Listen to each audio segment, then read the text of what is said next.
দলের একটি যৌথ সভা, কেন্দ্রীয় যৌথ সভা আজ বিএনপির মাননীয় চেয়ারপারসনের গুলশানস্থ কার্যালয়ে অনুষ্ঠিত হয়েছে। এই যৌথ সভায় ভার্চুয়ালি সংযুক্ত হয়ে সভাপতিত্ব করেছেন দলের সংগ্রামী মহাসচিব মির্জা ফখরুল ইসলাম আলমগীর।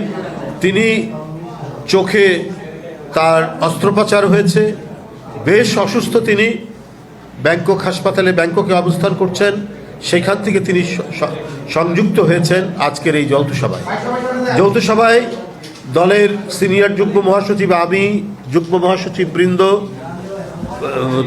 এবং অঙ্গ সংগঠনের প্রচার সম্পাদক রয়েছেন, অঙ্গ সংগঠনের প্রেসিডেন্ট সেক্রেটারি, অঙ্গ সহযোগী সংগঠনের প্রেসিডেন্ট সেক্রেটারি এবং মহানগর উত্তর দক্ষিণের আহ্বায়ক সদস্য সচিব বৃন্দ উপস্থিত ছিলেন। আপনারা জানেন বিএনপির দলীয়ভাবে অত্যন্ত গুরুত্বপূর্ণ যে দিবসটি, সেটি হলো এদেশের এক ক্ষণজন্মা পুরুষ, যিনি ৭১ সালের একটি নৈরাজ্যকর পরিস্থিতিতে হতাশা এবং মানুষের মধ্যে শঙ্কার এক সন্ধিক্ষণে গোটা জাতিকে আলোকবর্তিকা হিসাবে যে ঘোষণা দিয়েছিলেন স্বাধীনতার, তিনি মেজর জিয়া।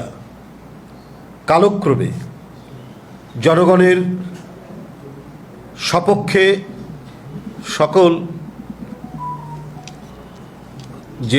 সপক্ষে দাঁড়িয়ে তিনি এদেশে গণতন্ত্রকে পুনরুদ্ধার করে পুনঃপ্রতিষ্ঠা করেছেন এবং একজন নির্বাচিত সফল রাষ্ট্রপতি হিসাবে এই দেশকে আধুনিকতার পথে, অগ্রগতির পথে এমন একটি অবস্থায় দাঁড় করিয়েছিলেন যে জাতিটির ৭২ থেকে ৭৫-এর অস্তিত্ব সংকটে ভুগছিল, অস্তিত্ব সংকটে ভোগার মতো অবস্থা ছিল। সেই জাতিকে তিনি শক্ত ভিত্তির উপর প্রতিষ্ঠিত করেছেন। বিভিন্ন ক্ষেত্রে, বিভিন্ন সেক্টরে অসাধারণ তার যে নেতৃত্ব, সেই নেতৃত্বের মধ্যে দিয়ে তিনি শিক্ষা, কৃষি, শিল্প, পররাষ্ট্রনীতি, এমন কোনো জায়গা নেই যে একটা জাতিকে গোটা বিশ্বের মানচিত্রে জাজ্বল্যমান করে গড়ে তোলার জন্য যা দরকার সেটি তিনি করে গিয়েছিলেন। কিন্তু জাতীয় এবং আন্তর্জাতিক চক্রান্তে ৩০শে মে ১৯৮১ সালে চট্টগ্রামের সার্কিট হাউসে তাকে হত্যা করা হয়, তিনি শাহাদাত বরণ করেন। বন্ধুরা আমার, এটি ছিল গভীর এক চক্রান্তের অংশ। একজন জাতীয়তাবাদী নেতাকে, দেশপ্রেমিক নেতাকে, যে নিজের জাতিকে গড়ে তুলতে চেয়েছেন, তাকে সাম্রাজ্যবাদীরা, আধিপত্যবাদীরা কখনোই ভালো চোখে দেখেনি, পৃথিবীর কোনো দেশেই যা দেখেনি, ঠিক তেমনি জিয়াউর রহমানকে দেখেনি। তার এই দেশপ্রেমিক এবং বিতর্কহীন তার সততার, এই যে তার যে নেতৃত্ব, এটিকে আন্তর্জাতিক যে চক্রগুলো তারা ভালো মতো নেয়নি বলেই তাকে হত্যা করেছে। বন্ধুরা আমার, আজকে ৪৪তম শাহাদাত বার্ষিকী উপলক্ষে শহীদ জিয়ার এই আলোচনা সভা, আজকের যে যৌথ সভা, এই যৌথ সভাটি ছিল কর্মসূচি প্রণয়নের শাহাদাত বার্ষিকীর। তো এই ৪৪তম যে শাহাদাত বার্ষিকী, সেইটা নিয়ে এখানে আমাদের নেতৃবৃন্দ যারা উপস্থিত হয়েছেন, যাদেরকে আমন্ত্রণ জানানো হয়েছিল, তারা এখানে উপস্থিত ছিলেন এবং তারা তাদের মূল্যবান পরামর্শ তাদের বক্তব্যের মধ্যে দিয়েছেন, যা আজকের সভার সভাপতি তিনি শ্রবণ করেছেন এবং প্রয়োজনীয় যে সমস্ত কর্মসূচিটার মধ্যে, আপনারা জানেন যে এই কর্মসূচিটার মধ্যে এটা হলো ৮ দিন ব্যাপী। এবারে যেহেতু ৭ তারিখে কোরবানি ঈদ, এই কোরবানি ঈদের কারণে আমাদের কর্মসূচিটা কিছুটা সংক্ষিপ্ত করা হয়েছে। এটা ৮ দিন ব্যাপী কর্মসূচি, ২৫ তারিখ থেকে ১ তারিখ না ২ তারিখ ২ তারিখ পর্যন্ত, ২৫ তারিখ থেকে ২ তারিখ পর্যন্ত ৮ দিনের এই কর্মসূচি করা হয়েছে। আপনাদের একটু বলে রাখি, এর মধ্যে 2 দিন ২৭ এবং ২৮ তারিখ, এই 2 দিন তারুণ্যের সমাবেশের কর্মসূচি সমাবেশ হবে ঢাকায়। ঢাকায় হবে আরেকটি সমাবেশ। এই সমাবেশ উপলক্ষে ওই 2 দিন আমরা অন্য কোনো কর্মসূচি রাখা হবে না। এই 2 দিন বাদ দিয়ে আমরা 25 থেকে 2 তারিখ পর্যন্ত আমাদের এই কর্মসূচি যে কোনো দিন আমাদের অঙ্গ সংগঠন এবং বিএনপির নেতৃবৃন্দরা তারা নিয়েছেন, তারা সেই কর্মসূচি পালন করবেন। এখানে যেমন হয়ে থাকে ভোর 6টায় দলের নয়াপল্টনস্থ কেন্দ্রীয় কার্যালয়ে দলীয় পতাকা অর্ধনমিতকরণ ও কালো পতাকা উত্তোলন। ওই দিন সকাল 10:30টায় দলের সংগ্রামী মহাসচিব মহোদয় এর নেতৃত্বে বিএনপির জাতীয় নেতৃবৃন্দ সহ সকল পর্যায়ের নেতা কর্মীরা শহীদ রাষ্ট্রপতি জিয়াউর রহমান বীর উত্তমের মাজারে পুষ্পার্ঘ্য অর্পণ ও মাজার জিয়ারত করবেন এবং জিয়ারত শেষে জাতীয়তাবাদী ওলামা দলের উদ্যোগে মাজার প্রাঙ্গণে দোয়া মাহফিলে শরিক হবেন। আমি কর্মসূচি আপনাদের এখানে উদ্ধৃত করছি। মহান স্বাধীনতার ঘোষক, বহুদলীয় গণতন্ত্রের প্রবক্তা, আধুনিক বাংলাদেশের স্থপতি শহীদ রাষ্ট্রপতি জিয়াউর রহমানের শাহাদাত বার্ষিকী উপলক্ষে 8 দিনের কর্মসূচি। আচ্ছা, এই দিবসটি উপলক্ষে পোস্টার প্রকাশ করা হবে এবং ওই দিন কালো ব্যাজ ধারণ করা হবে। শাহাদাত বার্ষিকী উপলক্ষে সংবাদপত্র, অনলাইন পত্রিকায় ক্রোড়পত্র প্রকাশ করা হবে এবং যারা বুদ্ধিজীবী রয়েছেন দেশের, তারা তাদের লেখা নিয়ে এবং তাদের মূল্যবান লেখা বিভিন্ন পত্র পত্রিকায় তারা প্রকাশ করবেন। এটা তাদের নিজস্ব ব্যাপার। তারপরেও আমরা জানি যে ক্রোড়পত্রের বাইরেও দেশের বুদ্ধিজীবীরা তাদের লেখা প্রকাশ করেন এবং আমরা এটির একটি ব্যাপক প্রচারের জন্য আমরা বিজ্ঞাপন সহ অন্যান্য কর্মসূচিও আমাদের থাকবে। এবং শাহাদাত বার্ষিকী উপলক্ষে অঙ্গ সহযোগী সংগঠনরা তারা আবার নিজেদের উদ্যোগেও পোস্টার প্রকাশ করবেন। আগের দিন অর্থাৎ 29 তারিখে ইঞ্জিনিয়ার্স ইনস্টিটিউট রমনায় দলের পক্ষ থেকে অর্থাৎ বাংলাদেশ জাতীয়তাবাদী দল বিএনপির পক্ষ থেকে আলোচনা সভা অনুষ্ঠিত হবে এবং সেই আলোচনা সভায় আমাদের জাতীয় নেতৃবৃন্দ সহ দেশের বরেণ্য বুদ্ধিজীবীরা তারা বক্তব্য রাখবেন বেলা 3টা থেকে। আচ্ছা আচ্ছা এছাড়াও অনুরূপভাবে বিএনপির আচ্ছা দিবসটি উপলক্ষে ঢাকা মহানগর, উত্তর, দক্ষিণ তারা বিভিন্ন থানায় এবং ওয়ার্ডে চাল, ডাল সহ বিভিন্ন খাদ্য সামগ্রী বিতরণ করবেন এবং কাপড়ও বিতরণ করবেন। আচ্ছা, অনুরূপভাবে বিএনপির উদ্যোগে শহীদ রাষ্ট্রপতি জিয়াউর রহমানের 44তম শাহাদাত বার্ষিকী পালনের জন্য সারা দেশ, জেলা ও মহানগরী সহ সকল ইউনিট এবং উক্ত ইউনিটসমূহের অধীনস্থ সকল ইউনিট কার্যালয়ে 30 মে ভোর 6টায় দলীয় পতাকা অর্ধনমিতকরণ ও কালো পতাকা উত্তোলন এবং নিজ নিজ এলাকার সুবিধা অনুযায়ী আলোচনা সভা, দোয়া মাহফিল ও দুস্থদের মাঝে কাপড়, রান্না করা খাবার বিতরণ, বিভিন্ন যে কর্মসূচি গ্রহণ করা হয় সে কর্মসূচি তারা গ্রহণ করবেন। এছাড়াও এখানে আলোচনা সভায় যে সিদ্ধান্তটি হয়েছে কর্মসূচির সাথে আরও যুক্ত থাকবে, যেমন জাতীয়তাবাদী ওলামা দল তারা একটা গণদোয়ার আয়োজন করবে। জাসাস তারা এফডিসির সামনে কাঙালি ভোজ দেবে। এছাড়াও তারা আলোকচিত্র প্রদর্শনী করবে 31 তারিখে। মহিলা দল 25 তারিখে এই দিবসটি উপলক্ষে আলোচনা সভা করবে এবং তারা শহীদ নারীদের বিষয়ে শহীদ জিয়ার যে অবদান শীর্ষক তাদের এই আলোচনা সভা বা সেমিনারটি হবে। তাঁতি দল, উত্তর তাঁতি দল এবং দক্ষিণ তাঁতি দল তারা দরিদ্র ভোজন এর বিভিন্ন কর্মসূচি গ্রহণ করবে। ঢাকা মহানগর উত্তর বিএনপির সকল মসজিদে দোয়া থাকবে, এটা হচ্ছে আরও এক্সট্রা তাদের প্রোগ্রাম। আচ্ছা, মুক্তিযুদ্ধ দল যদিও তারা 27 তারিখে বলেছেন, তো এটা আমি ওনাদের অনুরোধ করব আরও একদিন আগে বা 2 দিন পরে তারা করবেন, যেহেতু একটি সমাবেশ রয়েছে সেই জন্য তারা এটা করবেন। এছাড়াও জাতীয়তাবাদী কৃষক দল তারা কৃষি বিপ্লব, শহীদ জিয়ার কৃষি বিপ্লবের এবং কৃষিতে শহীদ জিয়ার অবদানের উপর তারা আলোচনা সভা করবেন। এছাড়াও তারা আরও অঙ্গ সংগঠনগুলি নিজের উদ্যোগে পোস্টারও করবেন। আচ্ছা, স্বেচ্ছাসেবক দলও তারা খাদ্য সামগ্রী বিতরণ, আলোচনা সভা, রক্তদান অনুষ্ঠান এগুলো কর্মসূচি করবে। যুবদল তারা বলেছেন তারাও পোস্টার করবেন, সারা দেশে মেডিকেল ক্যাম্প করবেন, ওষুধ বিতরণ করবেন এবং রক্তদান কর্মসূচি তারা করবেন। আচ্ছা, আমাদের যুগ্ম মহাসচিব বৃন্দ যারা উপস্থিত ছিলেন তারাও বিভিন্ন পরামর্শ দিয়েছেন। সেটা হচ্ছে যে তার কর্মময় জীবনের উপর আলোচনার কথা তারা বলেছেন। আমাদের এটা অ্যাডভোকেট সালাম সাহেব বলেছেন এবং শহীদুদ্দিন চৌধুরী অ্যানি বলেছেন।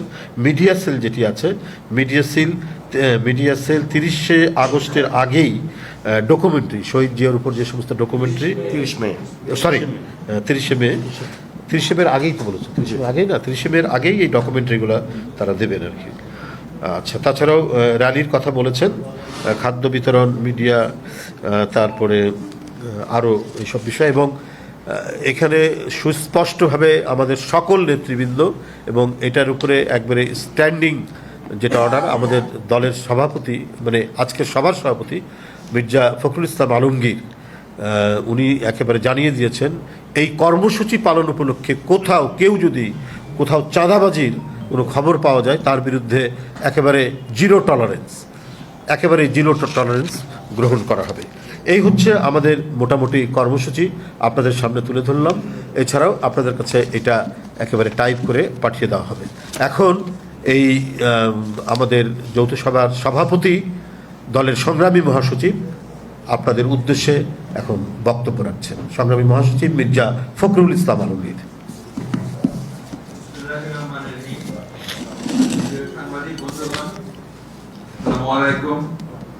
এখানে উপস্থিত আছেন আমাদের দলের সিনিয়র যুগ্ম মহাসচিব জনাব রুহুল কবির রিজভী, আমাদের সম্মানিত যুগ্ম মহাসচিব বৃন্দ, আমাদের সম্পাদক বৃন্দ, আমাদের অঙ্গ সংগঠন সমূহের নেতৃবৃন্দ, ঢাকা মহানগর উত্তর দক্ষিণের নেতৃবৃন্দ এবং প্রিয় সাংবাদিক ভাই বোনেরা, আসসালামু আলাইকুম। বাংলাদেশের রাজনৈতিক ইতিহাসে যে ব্যক্তিত্ব সবচেয়ে বেশি আলোচিত এবং সবচেয়ে বেশি অবদান রেখেছেন তার নাম হচ্ছে এই দেশের স্বাধীনতার ঘোষক, বহুদলীয় গণতন্ত্রের প্রবক্তা এবং আধুনিক বাংলাদেশের রূপকার শহীদ প্রেসিডেন্ট জিয়াউর রহমান। তার শাহাদাত বার্ষিকী আগামী 30 মে। এই দিনটি আমাদের জন্য অত্যন্ত গুরুত্বপূর্ণ ও তাৎপর্যপূর্ণ। আমরা বারবার এই দিনটিকে শুধু শাহাদাত বার্ষিকী হিসাবে স্মরণ করতে চাই না, আমরা এটাকে স্মরণ করতে চাই আমাদের বাংলাদেশকে সত্যিকার অর্থেই একটি গণতান্ত্রিক, একটি আধুনিক, একটি সাম্যের, একটি মানবতার একটি রাষ্ট্রে পরিণত করবার যে শক্তি আমরা যেখান থেকে পাই, আমরা যে ইন্সপিরেশন পাই, সেখানকার একটা দিবস হিসেবে আমরা পালন করতে চাই। অনুপ্রেরণা আমরা সেখান থেকেই পাই। 1971 সালে গোটা জাতি যখন স্বাধীনতার ঘোষণার জন্য উন্মুখ হয়েছিল এবং তখন রাজনৈতিক নেতৃত্ব আওয়ামী লীগের শেখ মুজিবুর রহমান ব্যর্থ হয়েছিলেন জাতিকে দিক নির্দেশনা দিতে, তখন এই 1971 সালে আমরা এই মহান নেতাকে ক্ষণজন্মা পুরুষকে দেখেছি, যখন তিনি একজন মাত্র সাধারণ মেজর ছিলেন। চট্টগ্রামের কালুঘাট কেন্দ্র থেকে তিনি স্বাধীনতার ঘোষণা দিয়ে গোটা জাতিকে স্বাধীনতা যুদ্ধে ঝাঁপিয়ে পড়ার জন্য অনুপ্রাণিত করেছিলেন। শুধু তাই নয়, তিনি নিজে দীর্ঘ 9 মাস সংগ্রাম করেছেন, লড়াই করেছেন, নেতৃত্ব দিয়েছেন এবং পরবর্তীকালে যখন ছাত্র এবং সিপাহীদের জনতার একটা যৌথ বিপ্লবের মধ্য দিয়ে তাকে রাষ্ট্রের পরিচালনার দায়িত্ব দেওয়া হয়েছে, তখন তিনি এই রাষ্ট্রের প্রথম সংস্কারগুলো শুরু করেছিলেন। আমাদের সকলের মনে থাকার কথা যে তার পূর্বে 1972 সালে 75 সাল পর্যন্ত আওয়ামী লীগের যে দুঃশাসন ছিল, যে একটা স্বৈরাচার ছিল, যা পরবর্তীকালে একদলীয় শাসনে রূপান্তরিত হয়েছিল, বাদশাহ প্রতিষ্ঠিত হয়েছিল শেখ মুজিবের নেতৃত্বে, সেটাকে উপেক্ষা, সেটাকে বাদ দিয়ে বাতিল করে জনগণের সমর্থনে তিনি বহুদলীয় গণতন্ত্রের প্রবর্তন করেছিলেন এবং এই বহুদলীয় গণতন্ত্রের প্রবর্তন করার ফলেই গোটা বাংলাদেশের যে রাজনৈতিক যে কাঠামো, সেই কাঠামো পরিবর্তন হয়েছিল। শুধু তাই নয়, একই সঙ্গে তিনি অর্থনীতিতে যে একটা ভ্রান্ত সমাজতান্ত্রিক ধারণা ছিল, সেটাকেও তিনি পরিবর্তন করে সেই অর্থনীতি মুক্ত বাজার অর্থনীতি তিনি শুরু করেছিলেন। এই দুটোই ছিল তার প্রধান সংস্কার, যেটা অর্থনৈতিক কাঠামোর সংস্কার এবং একই সঙ্গে রাজনৈতিক কাঠামোর সংস্কার।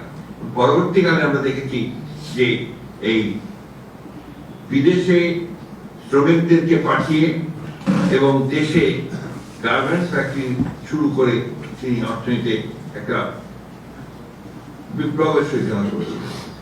সেই জন্যই আমরা বলি যে সংস্কারের প্রধান যিনি হয়ে থাকেন, সংস্কার যিনি সত্যিকার যে জন্মদাতা হয়ে থাকেন বাংলাদেশে, তিনি হচ্ছেন শহীদ প্রেসিডেন্ট জিয়াউর রহমান, যিনি যার হাত দিয়ে মৌলিক সংস্কারগুলো শুরু হয়েছিল।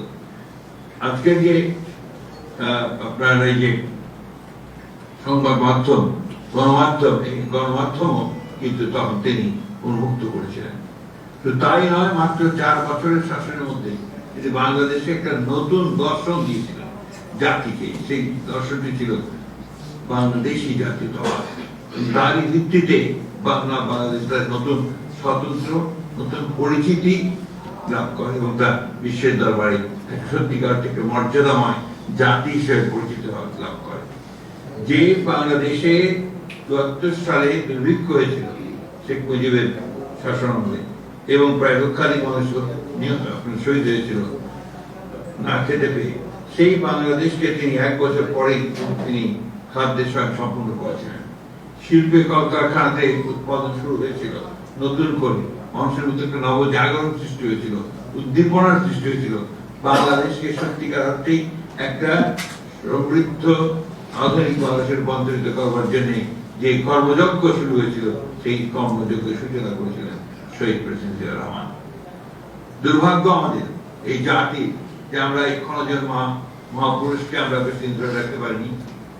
আজকে যারা বাংলাদেশের বিরুদ্ধে ষড়যন্ত্র করেছে, যারা বাংলাদেশকে 15 বছর ধরে একটা ফ্যাসিস্ট শাসনের মধ্যে রেখেছিল, যারা আজকেও এখনো ষড়যন্ত্র করে চলেছে সীমান্তের ওপার থেকে বাংলাদেশকে আবারও আমরা সেই জনগণের অধিকার থেকে বঞ্চিত করবার জন্য এবং বাংলাদেশকে তার উন্নয়নের পথে বাধা সৃষ্টি করবার জন্য, সেই সময়ও কিন্তু আপনার এই শহীদ প্রেসিডেন্ট জিয়াউর রহমানের নাম আমাদেরকে বারবার মনে রাখতে হবে। আজকের সময়টি হচ্ছে সবচেয়ে মূল্যবান সময় বলে আমি মনে করি, তাৎপর্য আমি মনে করি। এই জন্যে যে এখন নতুন করে যেটা আমরা হাজার হাজার ছাত্র জনতা রক্তের বিনিময়ে যে নতুন একটা সম্ভাবনা সৃষ্টি হয়েছে, যে গণতন্ত্রকে প্রতিষ্ঠিত করবার এবং সত্যিকার ফ্যাসিবাদ মুক্ত একটি আধুনিক বাংলাদেশকে প্রতিষ্ঠা করবার, সেখানেও আমরা দেখি যে একটা কালো ছায়া এসে দাঁড়াচ্ছে। অত্যন্ত সুপরিকল্পিত ভাবে নির্বাচনকে পিছিয়ে দেওয়া, জনগণের যে অধিকার, সেই অধিকার থেকে জনগণকে বঞ্চিত করাবার এবং ভোটের অধিকার থেকে বঞ্চিত করবার একটা পায়তারা শুরু হয়েছে। এবং আপনারা নিশ্চয়ই লক্ষ্য করেছেন যে বিভাজনের রাজনীতি আবার শুরু হয়েছে। এখানে গোত্রে গোত্রে যে বিভাজন সৃষ্টি করার চেষ্টা করা হচ্ছে, সরকারের বিভিন্ন ইনস্টিটিউশন গুলোকে পরস্পরের মুখে আপনার মুখোমুখি করার একটা ষড়যন্ত্র চক্রান্ত শুরু হয়েছে। আমরা দেখতে পাচ্ছি যে কিছু মানুষ যারা সরকারের মধ্যে অনুপ্রবেশ ঘটিয়ে বাংলাদেশকে ভিন্ন দিকে নিয়ে যাওয়ার চেষ্টা করছে, ভিন্ন খাতে চেষ্টা করছে। বাংলাদেশ জাতীয়তাবাদী দলের উপরে সবসময় গুরু দায়িত্ব এসে পড়ে। সেই দায়িত্ব হচ্ছে গণতন্ত্রের প্রতিষ্ঠা করবার দায়িত্ব। সেই দায়িত্ব হচ্ছে বাংলাদেশকে আবার নতুন করে গড়ে তুলবার দায়িত্ব। সেই দায়িত্ব হচ্ছে শহীদ প্রেসিডেন্ট জিয়াউর রহমান যে স্বপ্ন দেখেছিলেন, আমাদের দেশের যে বেগম খালেদা জিয়া যে স্বপ্নকে বাস্তবায়িত কাজ করতে শুরু করেছিলেন, এখন যে তরুণ নেতা নতুন স্বপ্নের মধ্য দিয়ে বাংলাদেশকে গড়ে তুলতে নেতৃত্ব দিচ্ছেন আমাদের তারেক রহমান সাহেব, তাদের সমস্ত স্বপ্নগুলোকে, বাংলাদেশের আশা আকাঙ্ক্ষা, মানুষের আশা আকাঙ্ক্ষা গুলোকে বাস্তবায়িত করবার জন্য বিএনপির প্রতিটি নেতা কর্মীকে অত্যন্ত সজাগ এবং সচেতন ভাবে তাদেরকে কাজ করতে হবে এবং রুখে দাঁড়াতে হবে যে কোনো ষড়যন্ত্র চক্রান্ত। আমি তাই অনুরোধ করব আমাদের সকল নেতা কর্মীদেরকে, বাংলাদেশের জাতীয়তাবাদী দলের যারা আছেন, যেখানে আছেন, যে অত্যন্ত সচেতন ভাবে আমরা যেন এই বিষয়গুলো মনে রাখি এবং একই সঙ্গে বাংলাদেশের স্বাধীনতা যেন কেউ কখনো কেড়ে নিতে না পারে, বাংলাদেশের সার্বভৌমত্ব যেন কেউ বিনষ্ট করতে না পারে, বাংলাদেশের গণতন্ত্রকে আর কেউ যেন কখনো ফ্যাসিবাদ স্বৈরাচার দিয়ে দাবিয়ে রাখতে না পারে, সেইভাবে বাংলাদেশের প্রতিটি কর্মীকে, জাতীয় দলের প্রতিটি কর্মীকে আজকে সেই ভূমিকা পালন করতে হবে। এবং এই 44তম শাহাদাত বার্ষিকীতে আমরা সেই কথাগুলি বারবার করে মনে করব, স্মরণ করব, এবং সেই মহান নেতা যিনি আমাদের পথ দেখিয়েছিলেন এবং সেই পথের সূচনা করেছিলেন, সেই পথকে আরো সুদৃঢ় করবার চেষ্টা করব। আসুন আপনারা অনেক, আমি অনুরোধ করব, বাংলাদেশ জাতীয়তাবাদী দলের নেতা কর্মীরা অনেক ত্যাগ স্বীকার করেছেন। 60 লক্ষ মানুষের বিরুদ্ধে মিথ্যা মামলা দেওয়া ছিল, কয়েক হাজার মানুষকে হত্যা করা হয়েছিল, প্রায় 1700 নেতা কর্মীকে মধ্যে নিয়ে যাওয়া হয়েছিল। সেই অবস্থা থেকে আজকে একটা সুযোগ সৃষ্টি হয়েছে যে আমরা একটা নতুন বাংলাদেশ নির্মাণ করবো। শহীদ প্রেসিডেন্ট জিয়া রহমানের যে স্বপ্ন, আমাদের দেশনেত্রী বেগম খালেদা জিয়ার যে স্বপ্ন, তারেক রহমানের যে স্বপ্ন, সেই স্বপ্নকে বাস্তবায়িত করবার জন্য আমরা সামনের দিকে এগিয়ে যাব। এই শাহাদাত বার্ষিকীতে, 44তম শাহাদাত বার্ষিকীতে আজকে শোক নয়, আমরা সমস্ত শক্তিকে পরিণত করতে চাই এবং আমরা এইভাবে অনুপ্রাণিত হতে চাই যাতে করে সত্যিকার অর্থে সমস্ত অপশক্তিকে পরাজিত করে আমরা যেন কি সত্যিকার অর্থে গণতান্ত্রিক একটি আধুনিক এবং সমৃদ্ধ বাংলাদেশ গড়ে তুলতে পারি। এই কথা বলে আবারও এই দিনটিকে সফল করবার আহ্বান জানিয়ে আমাদের সকল নেতা কর্মী দেশবাসীর কাছে আহ্বান জানিয়ে আমি বক্তব্য শেষ করছি। ধন্যবাদ। আসসালামু আলাইকুম। খুদা হাফেজ। বাংলাদেশ জিন্দাবাদ। বাংলাদেশ জাতীয়তাবাদী দল জিন্দাবাদ। শহীদ জিয়া অমর হোক। দেশনেত্রী বেগম খালেদা জিয়া জিন্দাবাদ। তারেক রহমান জিন্দাবাদ।